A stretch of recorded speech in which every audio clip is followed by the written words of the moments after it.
ভারতীয় জনতা পার্টির পক্ষ থেকে ভারতীয় জনতা পার্টির এবং নরেন্দ্র মোদীজির মঙ্গল কামনার্থে বিষ্ণুপুর সাংগঠনিক জেলা খণ্ডঘোষ বিধানসভা ৪ নম্বর মণ্ডলের মণ্ডল সভাপতি সমীর মণ্ডল এবং ৪ নম্বর মণ্ডলের কার্যকর্তারা বেরুগ্রাম চণ্ডীপুরে ভুবনেশ্বরীতলা মন্দিরে পুজো দেন।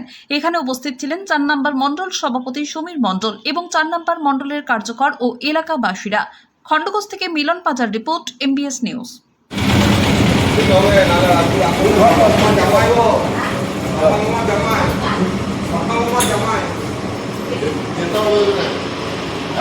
সাইড দেবে না তাহলে পুরোটা দিয়ে দেবে। আরো বেশি তুই বেশি বেশি হয়ে যাবে তাহলে সবাই দিয়ে দেবে।